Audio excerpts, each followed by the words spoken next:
Hello, hello, hello. Welcome, welcome, welcome. Good morning, good afternoon, good evening, wherever you may be.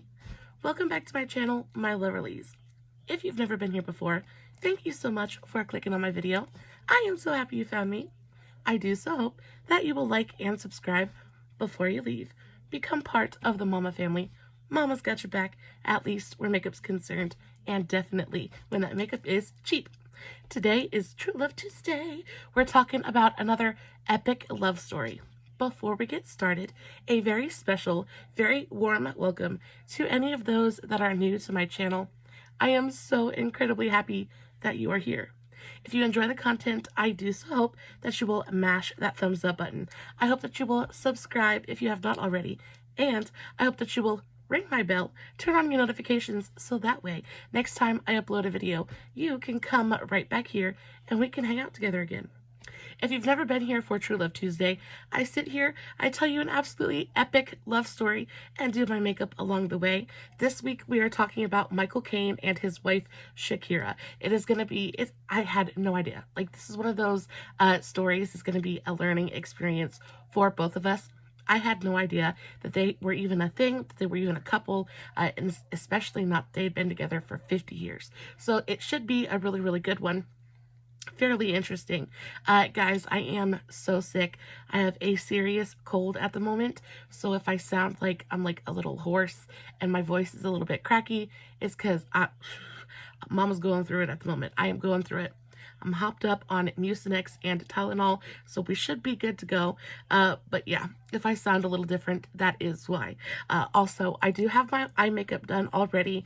I used the Morphe Avani Greg palette. Such a pretty, pretty palette. I picked it up at, I think it was Marshall's, for pennies on the dollar. I actually really adore the color story in that palette. It also includes these like powder hydroliners.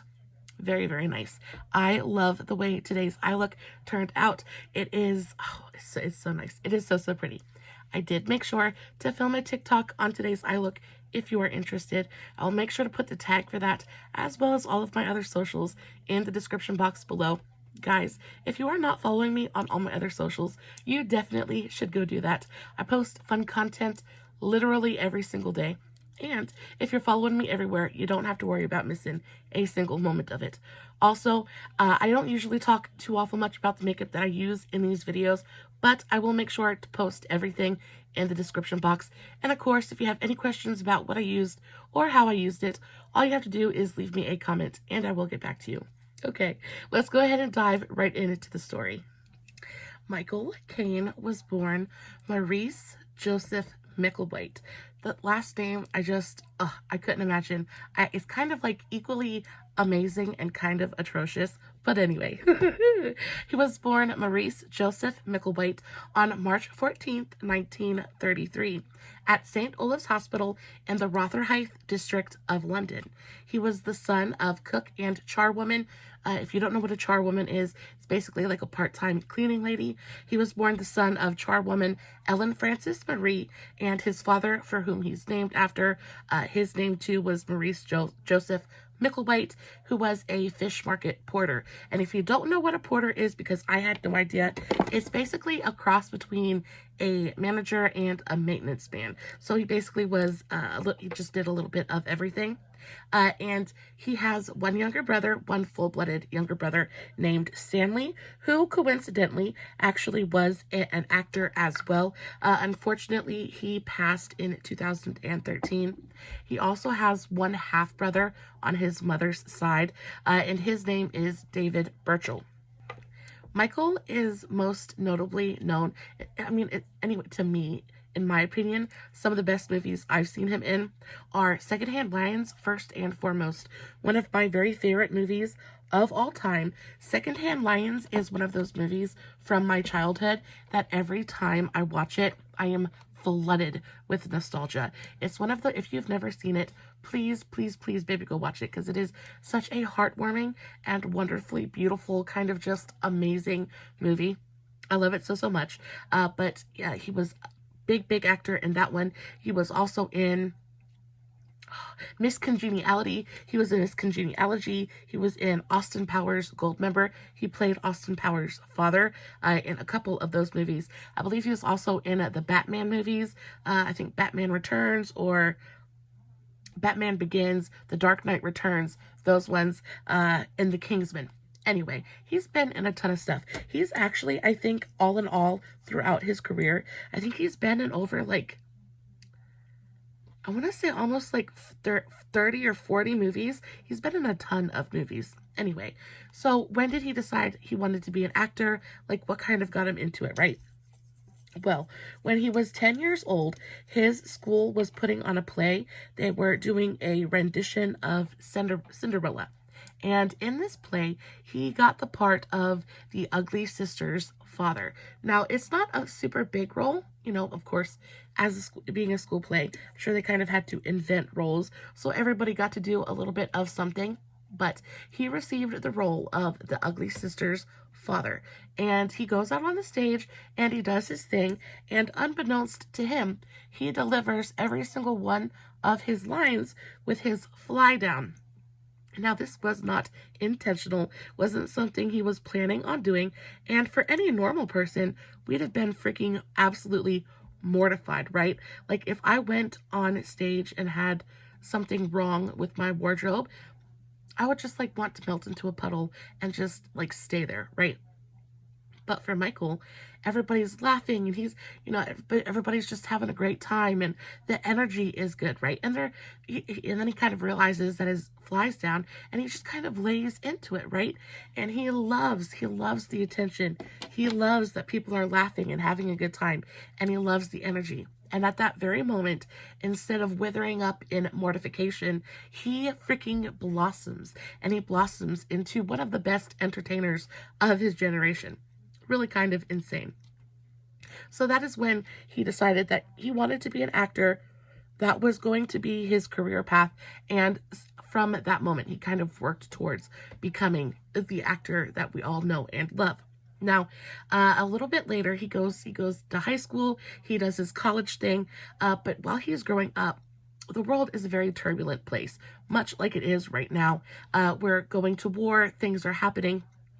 And in Britain, there's much like the American draft, every able-bodied man had to spend at least a little bit of time in service to the country, right? So when he was, I think it was in 1952, Michael, if you guys see me looking over here, it's because I'm looking at my notes. But Michael in 1952 was called up to do his national service, and he served between 1952 and 1954. So just a couple of years. He served in the British Army's Royal Fusiliers, first at the British Army of the Rhine headquarters in West Germany, and then on active duty in the Korean War, which just goes, I mean, it just makes me respect him that much more, knowing that he's a veteran. For some reason, I had no freaking idea that he had served or even, like, ever fought in a war. Just wasn't something I was ever aware of. But again, we salute you. We thank you for your service. And he talks briefly and pretty rarely, honestly, about his time in the service. And he said that his time in the service really made him appreciate life. He said that when he was, his time in the service helped to build his moral character. And he was in, his fair share of life-endangering situations, like really, really bad stuff, right? He's fighting in the Korean War. So he said that during that time, he really found an appreciation for life and decided that at that point, he was just going to go for it. He was going to live life to the fullest. He was going to appreciate every day. And at that point, he decided that he was just going to do what made him happy. And that kind of led to him really chasing his dreams and making the things that he wanted happen. So Michael comes back from the war and instantly starts working on making his name in Hollywood, right? He is very successful at it, but it does take time. Now, during this time, he's kind of making his way around the Hollywood scene, and along the way, dates his fair share of women. Now, back in the day, he was quite a ladies' man, especially, you know, with that accent. It's one of his biggest characteristics. So it's like kind of the first thing a lot of us think of when we think of Michael Caine is his voice. He's just got a very distinct kind of accent and voice, things like that. So he starts making his way around the scene. Now, at this time, at this point in time, he is still very, very young. He's just come back from war and he's ready to live life to the fullest. He's ready to kind of like, he's just going for it, right? He's just kind of like absolutely just pedal to the metal, just kind of going for it.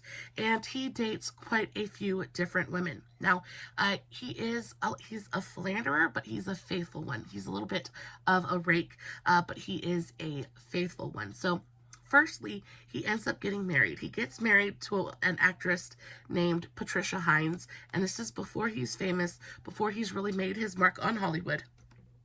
So he marries her, and he's with her for around 4 years before they break, before they go their separate ways. However, he does end up having a daughter with her. He has a daughter by the name of Dominique, and, you know, after she's born, they just kind of realize they want different things from each other, and they just kind of like part ways. So that was from 1954 to 1958. Then he moves on to another 4-year relationship, this time with actress Edna Ronay.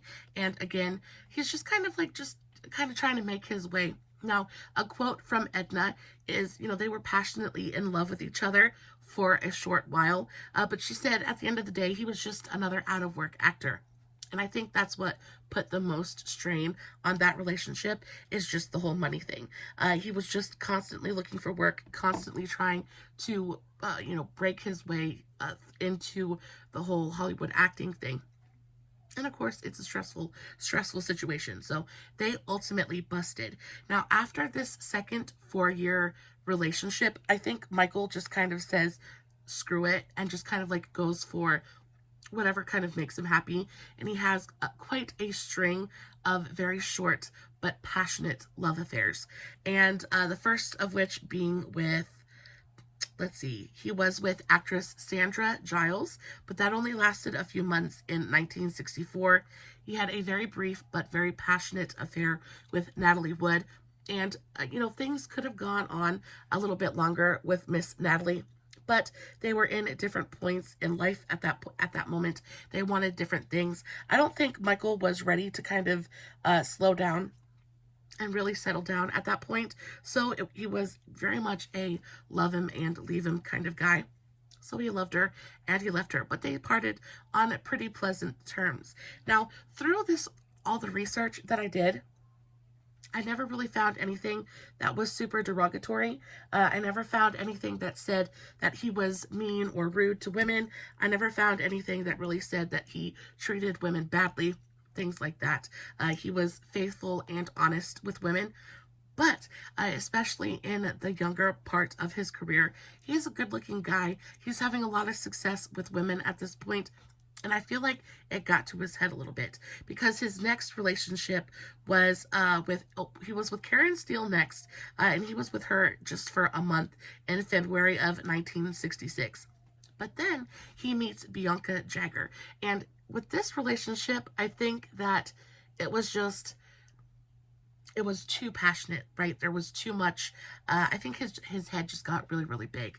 So he was with her from, they had a relationship from July 4th of 1968 to January of 1970. So about 1.5 years, 2 years.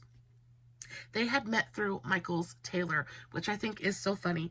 I always have so much fun figuring out how they actually meet, because 9 times out of 10, they meet while they're on set and they're actually working together. But I love when they meet like outside of working together, because, everybody thinks they're a matchmaker. Everybody wants to have a part to play in somebody else's love story. So I think that's cute that their tailor actually introduced them. And they met through his tailor because his tailor was actually making Bianca a suit.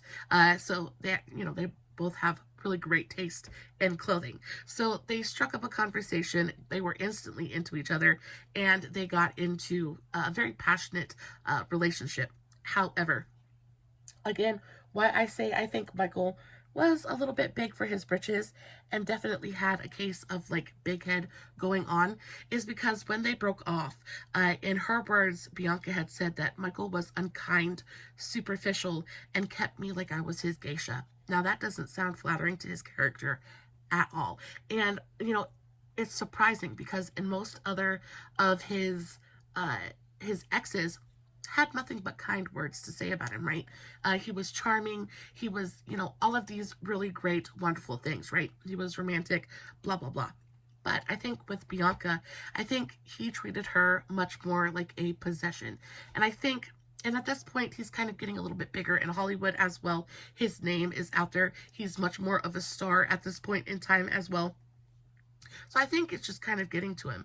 On top of this, at this point as well, he's starting to get a little bit of a problem with alcohol, things like that. He's basically just kind of like drinking his life away at this point. And of course, that would have a giant impact on just about anybody's mental state and, you know, just the way they act, things like that. So because he just kind of couldn't get out of his own way, they actually ended up parting ways. They did not part ways on the best of terms. He went on to have a short fling with actress Jill St. John in 1971, and then after that is when he met his forever lady love, Shakira, in 1972. Now, a little bit of info on Miss Shakira. This woman is absolutely stunning, gorgeous, phenomenally beautiful. When Shakira was 16, she quit school and began working. She began working as a secretary in a U.S. Information Service office, and she's from Guyana. So she's working in Guyana, and at this point, there is all kinds of unrest going on in this country. It's basically at war and things are just not okay. So shortly after she starts working there, she's at work one day and then all of a sudden her world gets turned upside down, and actually the office building that she was working in was bombed.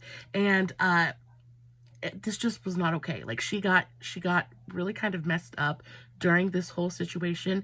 It busted her eardrum, left her with a very, very large scar on her cheek as well, and just genuinely terrified her. Like, how could it not? How could it not genuinely, like, terrify you to be in a building when it is being bombed, right? And at that point, she decides that she just needs, by any means necessary, she needs to get out of this country. She needs to go live somewhere else, and she's gonna do whatever she needs to do in order to make that happen. So she kind of falls back on her looks a little bit, and girl, if you got it, flaunt it. She's absolutely stunning. So what she does, she starts training, she starts working out, and she enters the pageant world, right? She started looking for ways to leave the war-torn country after that incident, and that led her to enter a beauty contest in hopes of it being the key to her being able to leave the country.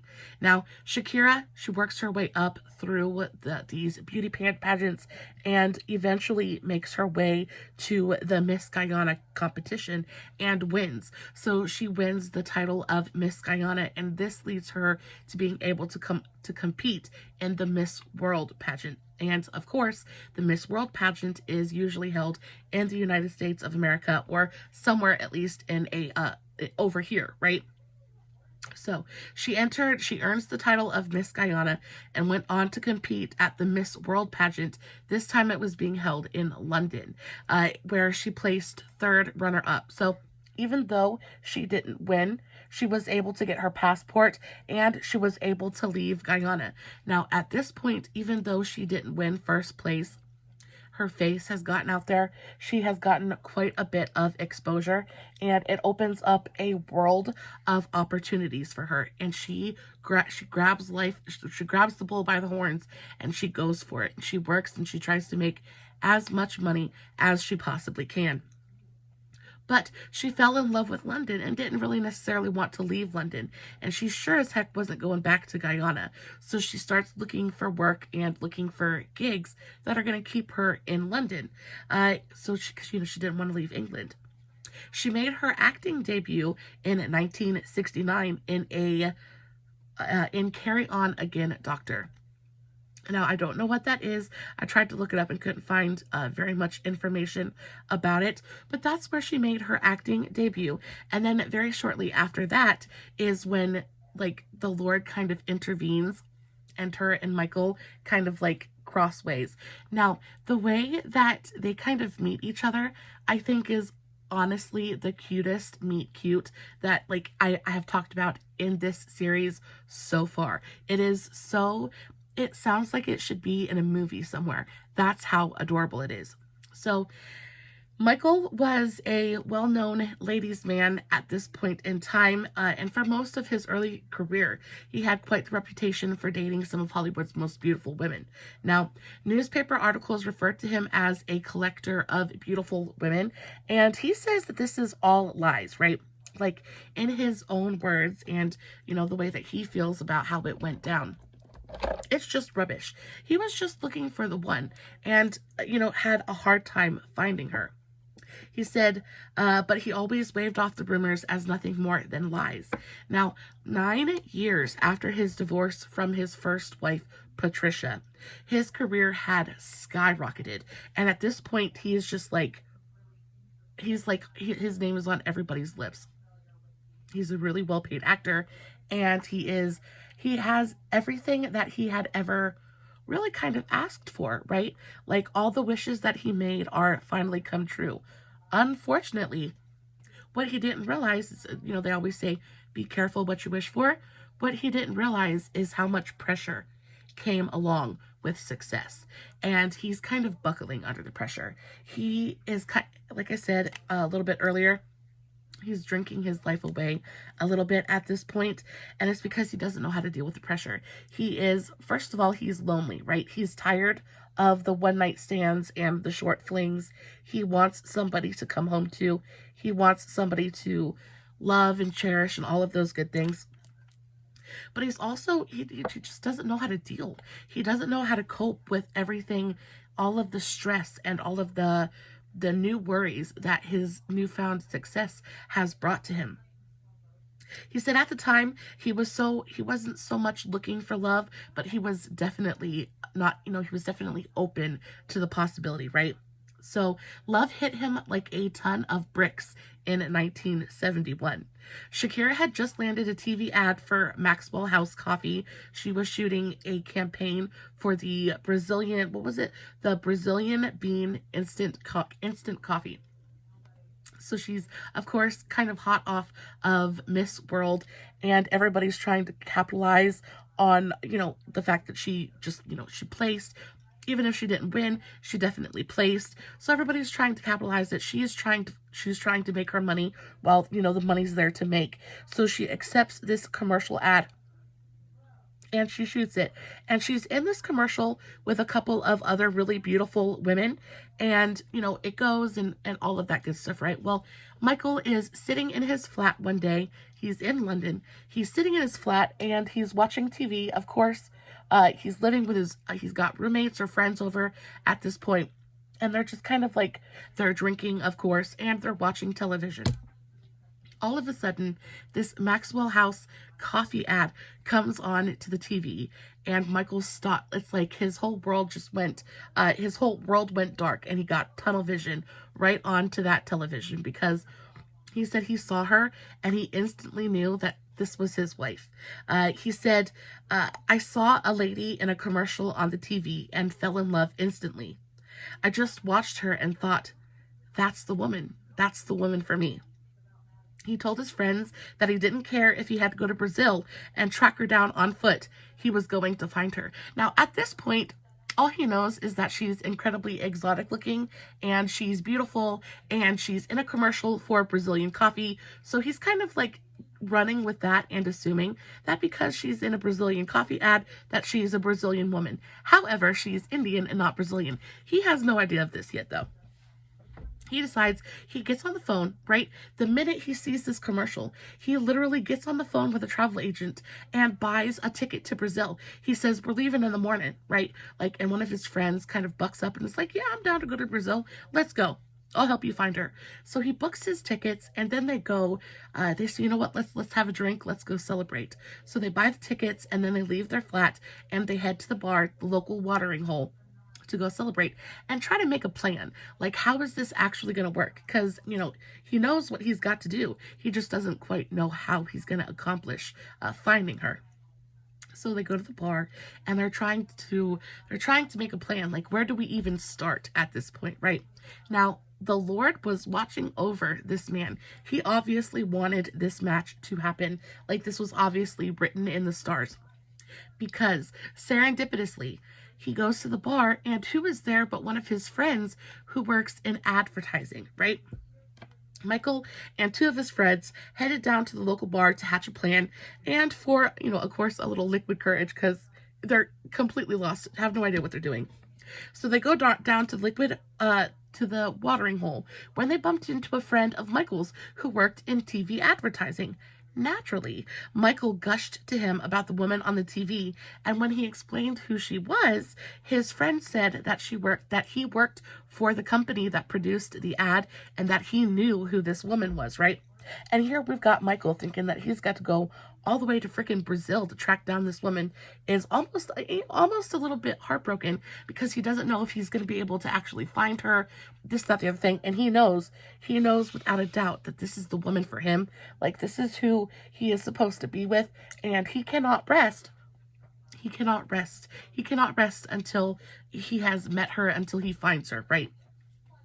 Bumps into his friend, and his friend says, oh yeah, I know her, I've spoken to her before, right?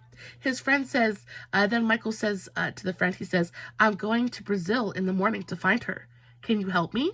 Like, basically, can you tell me, you know, where she's at? Can you point me in the right direction? Like, give me something to work on here, right? And his friend just kind of looks at him and is like, dude, really? He's like, Michael, she's not Brazilian. She's Indian, first of all. And second of all, she just lives down on Fulham Road. Absolutely hilariously, London's well-known Fulham Road was just a few blocks from where Michael lived. Like, literally, he could just walk there. So him booking that ticket to Brazil was completely and totally unnecessary. When I tell you, this man probably dropped to his knees and thanked the good Lord. Like, could you imagine thinking that you were almost hopeless in the fact that you were so smitten with this person and so desperate to meet them that you were willing to spend money on a ticket and have no idea exactly what you were doing or where you were going or how, like, about to embark on this quest, right? This quest for the woman you love, have no idea where to start, and then to just be magically, you know, gifted the information that she lives 2 blocks over. It just absolutely mind-blowing to me, and completely and totally just the most adorable, like, I know I say serendipitous, but this truly is like a serendipitous kind of situation, because, like, it was just handed to him on a silver platter. So he finds out that this woman lives only 2 blocks away from where he lives, and she is very much like he can go talk to her, like he can call her. He has a place to start now, and he is completely and totally over the moon. Again, you know, and the fact that he's out that money for the tickets to Brazil is just like, doesn't even care, right? He's just been handed this gift, right? He's gonna absolutely jump on it. So Michael starts the process of wooing this woman, and that is indeed what he does. Now, unfortunately for Michael, his reputation as a bit of a ladies' man had preceded him at this point, and he had to call Shakira a total of 11 times. A total of 11 times he had to call this woman and beg her to just give him a chance. Because, of course, Shakira had heard, like, he called her and left the first message, and she does her homework like any sane woman would do, and she asks around. She's like, who is this Michael Caine person? What's his story? What's going on? What's he like? And the reports that she's getting back are that he's, you know, he's a ladies' man. He's a collector of beautiful women, this, that, the other thing. And of course, instantly, it's going to be like a, ooh, take a step back there, bud. Slow down. No, thank you. I'm not interested. So he basically has to prostrate himself. He has to beg this woman, please just give me a chance. I know this is gonna work. Like, we were meant to be. So finally, she's like, okay, fine, you can take me to dinner. So they meet up for dinner. And Michael says about their first date, he says, I fell in love with her in about 8 minutes. It took her a little bit longer. It took her 2 hours to fall in love with me. And of course, you know, they have been together ever since. Now, unfortunately, they are very, very private. Well, unfortunately for us, fortunately for them. They're very, very private about their private lives. And there's not a ton of literature out there on, like, what went on, like, their marriage, how they got married, things like that. We do know, of course, that they did eventually get married. Shakira had her doubts about him in the beginning. His reputation had preceded him, and she just wanted to take her time with it. They did get married eventually, but she said that she didn't want to be just another notch on his bedpost, right? She just didn't want to be another girl that had dated Michael Caine. She said, he was everything I didn't expect. I had just seen him in Get Carter, and he seemed so aggressive and almost ruthless. Instead, I found him to be charming and gentle. Someone whom I'd like to try and spend the rest of my life with. And of course she does. 2 years later, they were married, and that's kind of like, that's the end of the story, right? That same year, in 1973, they welcomed their gorgeous daughter, Natasha Halima, into the world. Michael had been in a pretty bad place mentally before he had met Shakira. And like I said, he kind of was living in the bottle. He was basically drinking himself to unalivement at that point, just dealing with the stress of, you know, when am I going to get my next role? Because, you know, it's not always guaranteed, right? Fortunes can change in a frickin' instant, right? So he's like, when am I going to get my next role? How am I going to remember all of my lines? Like, am I going to be good enough to actually keep this? Like, am I going to be able to keep this up? Things like that. Just the uncertainty in his future. And of course, you know, he's surrounded by friends and things like that, but it is a very different thing when you're surrounded by like buddies and pals and things like that, compared to having a woman or a partner who has your back, like no matter what, and is on your team, and is gonna just be there for you physically, mentally, emotionally, things like that. And he said the minute he found Shakira and they kind of like they built their lives together, all of those worries, all of those stressors, they instantly melted away. And she never asked him to stop drinking. He was smoking like a couple of packs of stogies a day. Like, he stopped doing that. He stopped drinking. And she never once asked him to. And that's how you know it's real love. Because alcoholism is a really, really difficult, it's an addiction, right? And addiction is incredibly difficult to get over. But he loved her so much that he just wanted to be there with her. He just wanted to be present with her. He said, okay, what did he say? He said, she didn't tell me to give up drinking. I just wanted to be sober. I wanted to be alive with her. Without her, I would have been long ago. I would have probably drunk myself to, I would have probably just drunk till I passed away. Now, 50 years later, Michael is 90 and Shakira is 76. Michael has, last year, I believe Michael officially retired. He is no longer working. They are very much looking forward to spending the rest of their lives at home, just enjoying each other's company. They live in a 200-year-old converted barn in the Surrey countryside in England. Michael has now formally retired after being in over 130, y'all, I was so far off, over 130 movies this man has been in, and like, it's just absolutely insane to me. His career has truly been epic. It's spanned a very, very long time, and he's just, you know, he's just iconic, completely and totally iconic.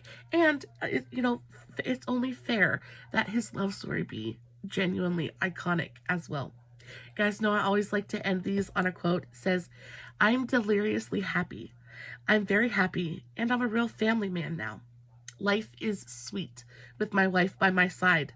She is the other half of me. Also, we're still very much in love with each other. We always have been. We always will be. And with that, that is the end of today's video. I do hope that you guys enjoyed it as much as I did. Do you feel like you know Mr. Michael Caine just a little teeny tiny bit better now? I certainly do. As always, guys, I will put everything I played with today in the description box. If you have any questions, go ahead and leave me a comment. Leave me a comment anyway. Let me know how you felt about today's story. Did you already know this, or like is this just new information to me? How do you feel about the way today's look came out? I'm kind of in love with it. I love it very, very much. Guys, make sure you go check out the TikTok on today's eye look. As always, no filters, no fancy lighting. It's just me sitting in front of my camera telling you guys an epic love story. Hoping you guys are enjoying what I'm doing. If you enjoyed it, please make sure to give it a big old thumbs up. And until next time, stay safe, take care of yourselves, and remember, you're important. Bye.